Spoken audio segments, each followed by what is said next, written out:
Դուք դեռ վաղ տարիքից հակված եք եղել պաշտպանելու թույլերին եւ աներկյուղ պայքար եք մղել արդարության համար։ Ուժեղ էր այն մարդը, ով ուներ իրավական գիտելիքներ եւ կարող էր պայքարել այդ չար եւ վատ երևույթների դեմ։ Ձեր ասացի տեսանկյունից,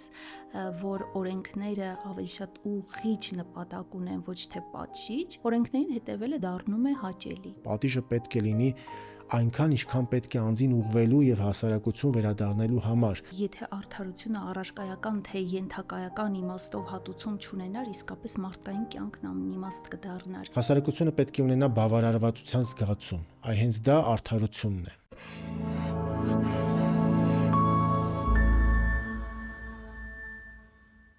Այսօրվա մեր հանդիպումը տեղի ունենում մի մարդու հետ, ով իր աշխատանքով ներկայանում է հազարավոր մարդկանց կյանքում, երբեմն որպես պաշտպան, երբեմն որպես խորհրդատու, երբեմն էլ կարևոր ձայն նրանց փոխարեն։ Մեր հյուրն է փաստաբան Տիգրան Սարգսյանը, ով տարիներ շարունակ ոչ միայն Հայաստանում, այլև արտերկրում աջակցել է բազմաթիվ հայերի, լուծելով իրավական բարդ եւ մարդկային հուզիչ խնդիրներ։ Ողջույն Տիգրան։ Ողջույն։ Շնորհակալ ենք մեր հրավերը ընդունելու համար։ Ես եմ շնորհակալ։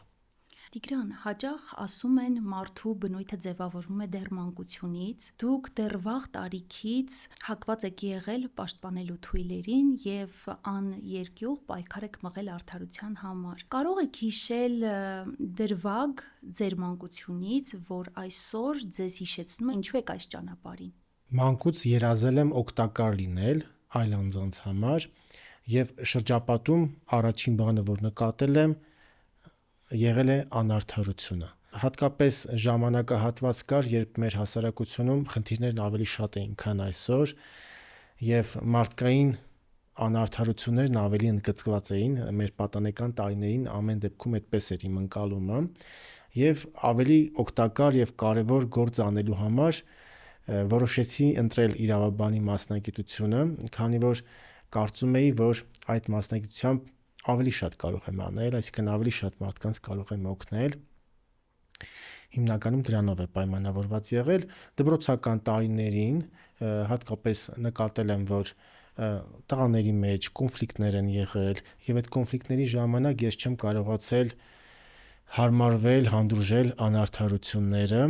միշտ պայքարել եմ դրանց դեմ, օգնել եմ նրանց, ովքեր օգնության կարիք են ունեցել։ Դա էլ եղավ իմ համար կողմնորոշիչ նաև մասնագիտության ընտրության հարցում։ Տիգրան, իրավաբանական մասնագիտությունն ինքնին մեծ պատասխանատվություն է եւ մարդու իրավունքների պաշտպանությունը կրկնակի մեծ առաքելություն, բարդ առաքելություն։ Ինչն է ձեզ մղել ընտրել հենց այդ ոլորտը եւ կան արդյոք բնավորության գծեր, որ հատուկ են իրավաբանին։ Իրավաբանը պետք է լինի ազնիվ առաջին հերթին եւ նաեւ պետք է լինի պայքարող, չվախեցող, պետք է լինի համառ։ Կարծում եմ այս հատկանիշները հատուկ են բոլոր բնագավառների լավ մասնագետներին, բայց իրավաբանների մոտ դա պետք է ավելի ընդգծված լինի։ Գիտեք, եթե ես իմ շրջապատում օրինակ տեսնեի, որ մարդիկ ունեն առողջական խնդիրներ, միգուցե ես դառնայի բժիշկ։ Այսինքն մասնագիտության ընտրության հարցում ես կարևորել եմ շատերին օգնելու, շատերին աջակցելու գաղափարը, այսինքն այնպիսի մասնագիտություն ընտրեմ, որ կարողանամ մարդկանց օգնել։ Բարեբախտաբար իմ շրջապատում առողջական խնդիրներ ունեցող մարդիկ չեն եղել, հակառակ դեպքում կարող է ես բժիշկ դառնայի։ Սա շատ կարևոր է, որ մարդը մասնագիտությունը ընտրի կարևոր գործ անելու եւ շրջապատի մարդկանց օգնելու մոտիվացիայով։ Եվ դրանով էլ պայմանավորված հենց ընտրել եմ, որովհետեւ այն ժամանակահատվածը, որ մենք ընտրում էինք մասնագիտություն, մեր մոտ պետության ձևավորման սկզբնական փուլում էր 90-ական թվականներին եւ մեր հասարակությունում շատ անարդար բաներ էին տեղի ունենում, համատարած կար կոռուպցիա, կային բռնության դեպքեր եւ դրանով պայմանավորված իմ ընկալմամբ ուժեղ էր այն մարդը, ով ուներ իրավական գիտելիքներ եւ կարող էր պայքարել այդ չար եւ վատ երևույթների դեմ։ Դրանով պայմանավորված ես ընտրեցի իրավաբանի մասնագիտությունը եւ ասեմ, որ սկզբնական շրջանում իմ ուսումնառության առաջին տարիներին, նաեւ բուհ ընդունվելու ժամանակ ես հակված էի, որ պետք է աշխատեի պետական կառավարման համակարգում եւ հատկապես ուժային կառույցներում, իրավապահ մարմիններում, ինչի իրավապահ, որ հենց իմ նպատակը օրենքը պահպանելն էր։ Եվ երկար տարիներ աշխատել եք պետական կառավարման համակարգում, դատախազությունում, այնուհետև որպես փաստաբան, ինչպես եք համադրում իրավաբանության խստությունը եւ մարդու իրավունքների պաշտպանության կարեկցող հումանիստական մոտեցումը։ Այս տարի կլրանա իմ մասնագիտական գործունեության 20 տարին, այսինքն որպես դիպլոմավորված մասնագետ 2005 թվականից ես աշխատում եմ եւ իմ մասնագիտական գործունեությունը սկսել եմ ֆինանսների եւ էկոնոմիկայի նախարարության իրավաբանական բաժնից։ Այնուհետև կառավարության աշխատակազմում եմ աշխատել, դատախազությունում եմ աշխատել 10 տարի պետական կառավարման համակարգում։ Դրանից հետո անցում եմ կատարել փաստաբանական գործունեություն եւ ինչու այդ անցումը կատարեցի, որովհետեւ հասկացա, որ դրսում լինելով պետությունից դուրս ավելի ազատ ես եւ անկաշկանդ եւ շատ ավելին կարող ես անել մարդկանց համար եւ հենց նաեւ պետության համար, որովհետև մենք փաստաբաններս պայքարելով օրինականության համար նաև օգնում ենք պետության շատ պաշտոնատար անձանց համար լինում ենք զսպող, կաշկանդող, տարբեր կամայականություններ իրենք թույլ տալ չեն կարող, որովհետև կա ուժեղ փաստաբանական համայնք եւ իրենք փաստաբանների կողմից վերահսկողության տակ են, այսպես ասեմ, էլի, որովհետև ցանկացած իրենց ապօրինի քայլ, եթե գիտեն, որ կարա բողոքարկվի պրոֆեսիոնալ մասնագետի կողմից, իրենք զսպված են։ Դրանով ես շատ կարևորում եմ ու շատ հետաքրքիր է ստացել, որ ես 10 տարի աշխատել եմ պետական կառավարման համակարգում եւ այս տարի նոյեմբերին կլրանա նաեւ փաստաբանական գործունեության 10 տարին։ Այսինքն հավասարաչափ այս պահին բաշխված է 20 տարի մասնագիտական գործունեություն, որից 10-ը պետական կառավարման համակարգում եւ 10-ը որպես փաստաբան։ Ասեմ, որ իրավագիտությունը եւ նույնիսկ քրեական իրավունքը, որ շատերի մոտ ընկալվում է որպես պատժող, խիստ, իրականում պաշտպանման նպատակ ունի, իրականում քրեական իրավունքում կան բազմաթիվ նորմեր, որոնք ներման մասին են, հանցագործություն կատարած անձին ուղղելու մասին են եւ ամբողջ այդ իրավագիտությունը կառուցված է անձին դաստիարակելու, ուղղելու եւ հասարակությունում ինտեգրելու, հանցանք կատարած անձանց բարեփոխելու գաղափարի վրա եւ այդ խիստ պատիժները, որոնց մասին շատերը մտածում են, դրանք քրեական իրավունքում այնքան մեծ դերակատարություն չունեն, ինչքան ներողական քաղաքականությունը։ Բազմաթիվ գործերով դատարանները պայմանականորեն պատիժները չեն կիրառում, բազմաթիվ գործերով դատարաններին թույլատրված է օրենքով նախատեսված պատժից ավելի մեղմ պատիժ նշանակել։ Քրեական իրավունքը նաև նախատեսում է պայմանական վաղաժամկետ պատժից ազատման գաղափարը, այսինքն անձը պարտադիր չի մինչև այս պատիժը կրի եւ խրախուսվում է ժամանակից շուտ ուղղվելը, նաև երկրի ղեկավարի կողմից ներման կարող է անձը արժանանալ։ Այս ամենը քրեական իրավունքի գաղափարախոսության հիմքում է դրված եւ նույնիսկ խիստ պատիժները դրանք հատուցման նպատակ չեն հետապնդում եւ քրեական իրավունքը ասում է, որ պատիժը պետք է լինի այնքան, ինչքան պետք է անձին ուղղվելու եւ հասարակություն վերադառնալու համար։ Պատիժը հատուցման նպատակ չունի։ Եվ այս ամեն ինչը, որ մենք նայում ենք, իրավագիտությունը ամենամարդասիրական գիտությունն է եւ ստեղծված է մարդու համար, մարդուն պաշտպանելու համար, մարդու գործունեությունը կանոնակարգելու համար։ Լինի իրավաբանը դատախազի դերում, որը դատանում մեղադրում է հանցագործին, թե լինի փաստաբանի դերում, որը պաշտպանում է, թե դատավորի դերում, բոլոր դեպքերում ցանկացած դերակատարության շրջանակներում մենք ծառայում ենք ընդհանուր առողջ հասարակություն ունենալու գաղափարին։ Այսինքն, եթե դիտարկում ենք ձեր ասացի տեսանկյունից,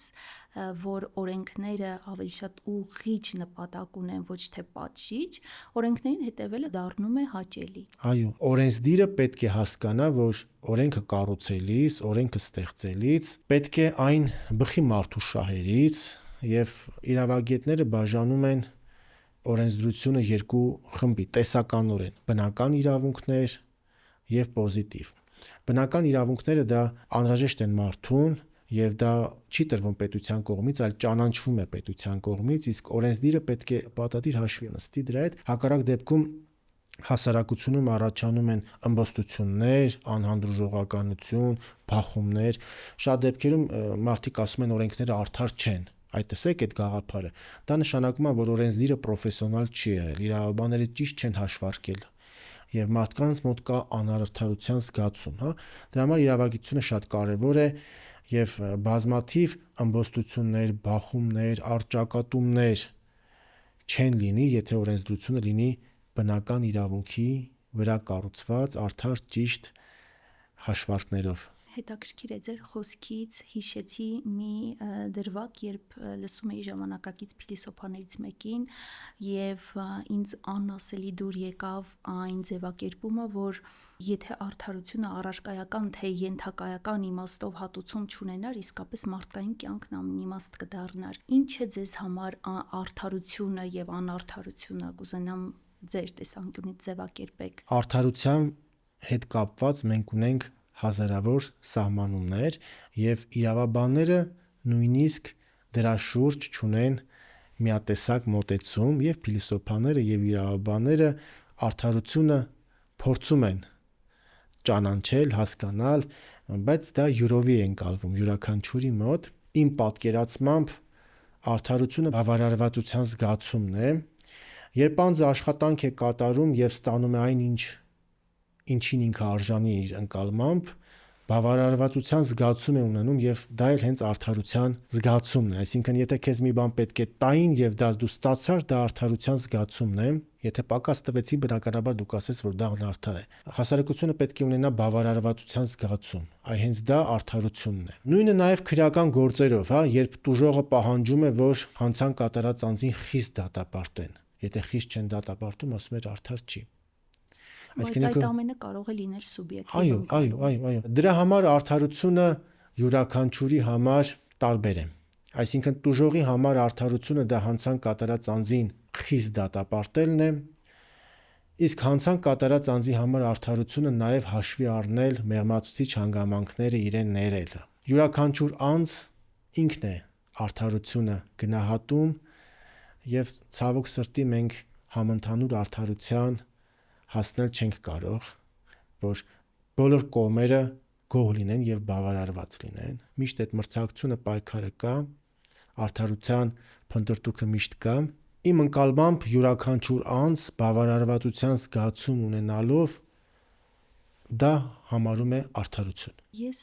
ուզում եմ ձեր հարցից ելնելով մեկ հարց եւս քննարկենք, երբ որ կատարում է մասնագետը աշխատանք եւ ստանում է այդ աշխատանքի դիմաց որևէ բան, դա իր ընկալմամբ արդարության չափանիշ է։ Դուք տարիներ շարունակ պայքար եք մղել իրավագիտակից հասարակություն ձևավորելու հարցում, անգամ վերջերս հիմնեցիք Իրավունքի համահայկական ակադեմիան, որը որ իր բոլոր ուժերը մոբիլիզացնում է իրավագիտակից հասարակության ձևավորման հարցում։ Արդյոք ձեր ջանքերը տվել են արդյունք եւ դուք ունեք այդ արդարության զգացողությունը։ Բարեբախտաբար, այո, ես իմ աշխատանքով կարողանում եմ նաև ստանալ այն ակնկալիքը, որը ունեցել եմ։ Մեզ հետևում են ամբողջ աշխարհից մեր հայերը, մենք կարողանում ենք օգնել հայերին անկախ իրենց գտնվելու վայրից։ Այսօր մենք հասել ենք դրան եւ դա արդար է, որովհետեւ ես այդ ամենին հասնելու համար շատ երկար աշխատել եմ, համբերատար բոլորի հետ եւ բազմաթիվ հազարավոր մարդկանց խնդիրներ լուծել եմ, որոնք Հայաստանից դուրս են ապրում, բայց ազգությամբ հայ են, նաեւ ինչու՞ չէ, եզդիները, ովքեր ունեն Հայաստանի քաղաքացիություն, ապրում են Հայաստանից դուրս, Հայաստանի հետ կապված, փաստաթղթերի հետ կապված բազմաթիվ խնդիրներ ունեն դրսում, իրենց եւս օգնում եմ։ Եվ քանի որ իմ աշխատանքի դիմաց իմ նկատմամբ վստահությունը, սերը, հարգանքը ավելի մեծանում է, այսինքն ինչքան ես տալիս եմ, այդքան էլ ստանում եմ, մի բան էլ ավել, ես ինձ բավարարված եմ զգում եւ գտնում եմ, որ իմ աշխատանքը արդար գնահատվում է։ Տիգրան, քանի որ նշեցիք, որ ամբողջ աշխարհի հայերի հետ աշխատում եք, ես ուզում եմ հատուկ շեշտադրել, որ ձեր գործունեության ուշագրավ ուղղություն է արտերկրում ապրող հայերին օգնելը։ Գիտեմ, որ անչափ կարևոր է նրանց օգնելը ձեզ համար։ Կպատմեք ինչ հարցերով, ինչ իրավաբանական խնդիրներով, ընդհանրապես ինչ հարցերով են դիմում ձեզ եւ արդյոք ձեզ համար հեշտ է տարբեր մշակույթներում ապրող հայերին օգնելը, հայերի հետ աշխատելը։ Աշխարհում ապրող հայերին օգնելու գաղափարը դեռևս 2006-7 թվականներին իմ մոտ կար, ես մտածում էի ինչու մենք չենք կարողանում օգտագործել այդ մեծ ռեսուրսը, որ աշխարհում կա, եւ իրավաբանական գիտական ամսագրերում նույնիսկ 4-5 հոդված հրապարակեցի հայկական աշխարհի կառավարման, հայկական ուժերը միավորելու, հայկական ընդհանուր շահեր եւ խնդիրներ լուծելու մեխանիզմներ առաջարկեցի, նույնիսկ մենք ներկայացրեցինք համահայկական սահմանադրություն, համահայկական պարլամենտ, համահայկական բանկ, հիմնադրման անհրաժեշտությունը, կառավարությունը այդ տարիներին, քանի որ աշխատում էի կառավարությունում, նույնիսկ այդ գաղափարները ես ներկայացրեցի վարչապետին, ներկայացրեցի նաև կառավարության աշխատակազմի ղեկավարին, Սփյուռքի նախարարին, քննարկվեց, բայց չգիտես ինչի գործնական քայլեր չեղան։ Միգուցե գաղափարը շատ մեծ էր, շատ ընդգրկուն էր եւ մարդիկ չպատկերացրեցին դրա իրագործման իրական հնարավոր լինելը, հա։ Եվ այդ գաղափարներով ես ողջավորված նաև իմ մասնագիտական փաստաբանական գործունեության մեջ դրանք ընդունեցի որպես ուղենիշ։ Սկզբնական շրջանում, երբ ես մտա փաստաբանական ծառայությունների դաշտ, իմ եւ տեսական գիտելիքները եւ կենսափորձը եւ պրակտիկ աշխատանքային հմտությունները հնարավորություն էին տալիս, որ ես որպես անհատ, որպես անձ բազմապրոֆիլ իրավաբանական եւ փաստաբանական ծառայություններ մատուցեմ անձանց եւ պատկերացրեք կարողանում եմ եւ քրեական եւ քաղաքացիական եւ վարչական գործերով օգնել, բայց ավելի ինձ հոգեհարազատ էր հենց հայկական Սփյուռքի ներկայացուցիչների խնդիրներով զբաղվելը եւ աստիճանաբար այդ ընդհանուր բազմապրոֆիլ աշխատանքից ես անցում կատարեցի նեղ մասնագիտացված գործունեություն եւ այսօր ես կարողանում եմ օգնել դրսում ապրող մեր հայ երիտասարդներին, ովքեր բանակում չծառայելու պատճառով ունեն փաստաթղթերի հետ կապված խնդիրներ, անձնագիր հայկական չեն կարողանում ստանալ եւ դրսում չեն կարողանում ամուր կանգնել եւ աճել, զարգանալ, դառնալ լիարժեք ինտեգրված այն պետություններում, այն հասարակություններում, որտեղ ապրում են մեր քաղաքացիներին, օգնում են, որ իրենք այնտեղ փաստաթղթերի խնդիրները կարգավորեն եւ ավելի ուժեղ դառնան, որտեղ ես գտնում եմ, որ մեր հայերը դրսում իրավունք չունեն թույլ լինելու, մեր հայերը դրսում պետք է լինեն ուժեղ եւ իրենց ուժեղացումը նաեւ բերելու է մեր Հայաստանի Հանրապետության հզորացման, ուժեղացմանը, հայերը ամբողջ աշխարհում պետք է լինեն միասին եւ իրար օգնող, իրար ներող, իրար հանդուրժող եւ այդ գաղափարով նաեւ ողջավորված հիմնադրեցի իրավունքի համահայկական կենտրոնը։ Մինչեւ այս տարի ես որպես անհատ փաստաբան էի գործունեություն ծավալում, իսկ այս տարի հիմնադրվեց իրավունքի համահայկական կենտրոնը եւ մեր կենտրոնում այսօր մենք ձևավորել ենք շատ վստահելի, հուսալի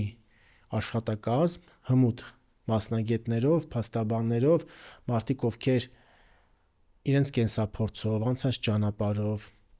պրակտիկ եւ տեսական հարուստ գիտելիքներով հուսալի վստահելի գործընկեր են մեր աշխարհի հայերի համար։ Գիտեմ, որ երկար տարիներ միայնակ մասնագիտական մեծ բեռ եք վերցրել ձեզ վրա եւ ամեն բան արել եք չհանձնվելով։ Բնավորության որ գծերի շնորհիվ եք պատվով հաղթահարել այս ճանապարհը եւ ձեզ համար ինչ դեր ունի թիմային աշխատանքի ու գործընկերների աջակցությունը այժմ, երբ նշեցիք, որ ունեք մեծ ու ուժեղ թիմ։ Գիտեք, մեր գործունեության, փաստաբանի գործունեության համար շատ կարևոր է լավատեսությունը, որովհետև մեզ մոտ գալիս են խնդիրներով, շատ դեպքերում հուսահատ, շատ դեպքերում չհավատալով գործի դրական ելքին, գալիս են եւ փաստաբանը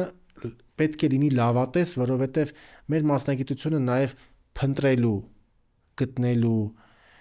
մասնագիտություն է, այո, եւ ցանկացած խնդիր ունի լուծում։ Մենք գործը վերցնելիս երաշխիք չենք տալիս, նույնիսկ փաստաբանի վարքագծի կանոնագիրքը մեզ արգելում է գործի ելքը երաշխավորել, բայց մենք ներքուստ պետք է լավատես լինենք, մենք պետք է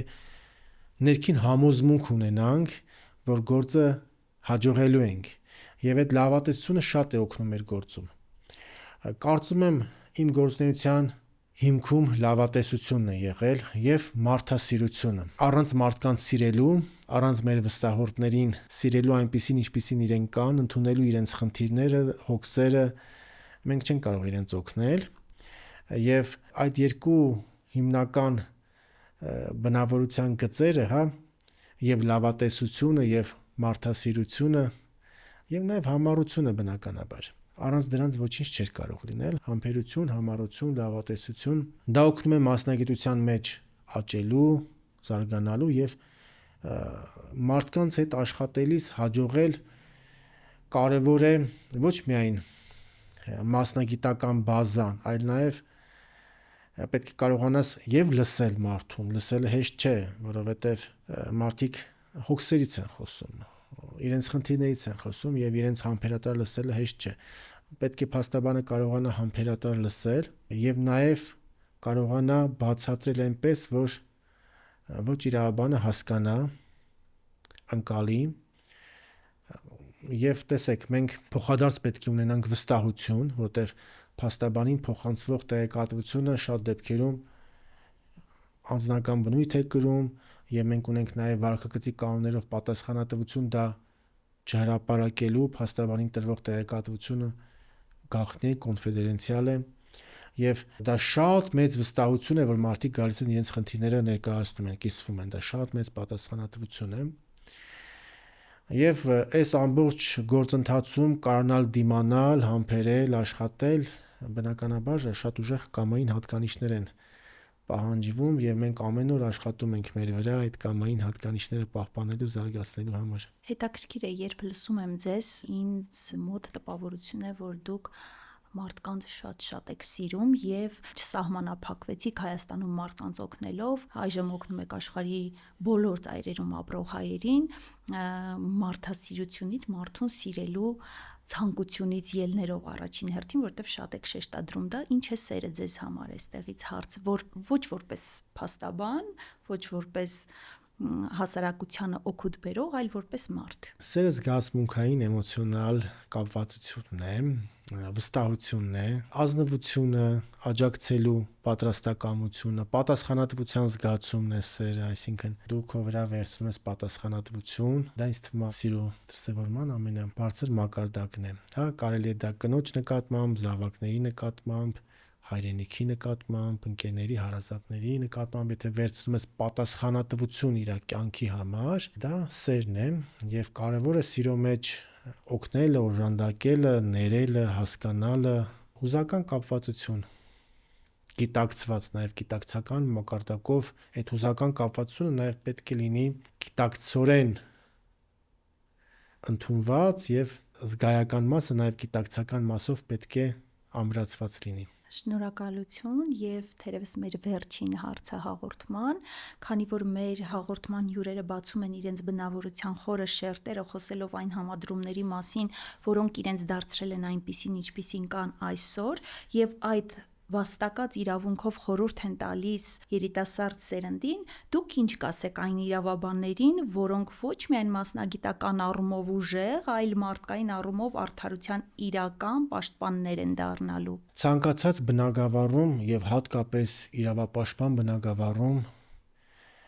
ես խորհուրդ եմ տալի երիտասարդներին երբեք չձգտել դեպի